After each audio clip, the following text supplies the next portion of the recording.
We headed over to the scene, a narrow two-lane road called Wild Harbor Road that ran straight for over a quarter mile, then took a quick hard curve to the left. Right at the corner of the curve was a utility pole, and that's where we found a Corvette.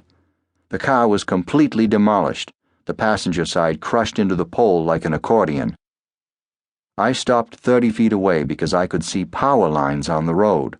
I put on both spots and headlights, flashing and blues too. I told Rick to start spreading flares along the road near the lines. I radioed in what I'd observed and grabbed my EMT case. I approached the vehicle, shined my flashlight in, and saw nobody. Then I saw two stumps of legs in the crumpled passenger compartment. They'd been torn off just below the knees. So whoever they belonged to should have been down the road a bit, ejected through the windshield, and in need of major medical attention. As Rick set the flares out, I proceeded slowly through the light brush alongside the road, looking for our accident victim. I found a young male face down, 40 or 50 feet from the wreck.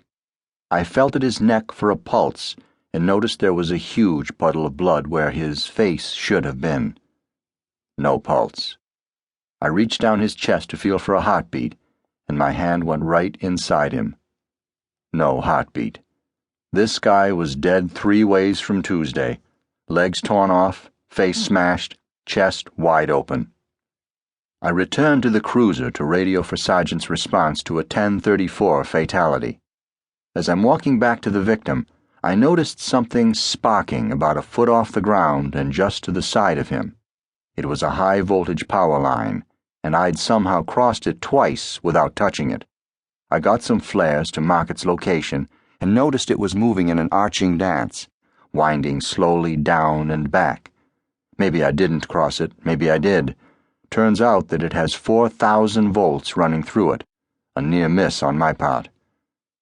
About this time, another cruiser showed up, driven by one of our auxiliary cops, a guy named Bobby. I left Rick at the scene and went with Bobby to find the rest of the cars scattered down Wild Harbor Road. We found the gas tank and a seat and another young man over 200 feet from the pole. He had lots of cuts and scrapes, but no major damage visible, not even a broken bone.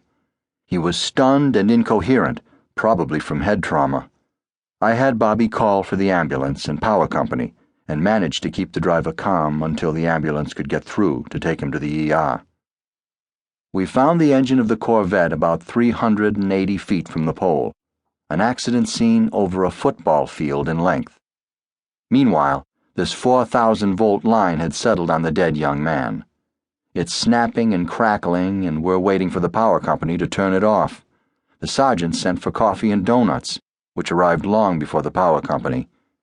We radioed in again and were told that they had to rouse their emergency guy to come out, and they said he was on his way. So Rick, Bobby, Sarge, and I passed the time just standing across the road, making sure the flares were up and keeping any passing cars from coming too close to the scene.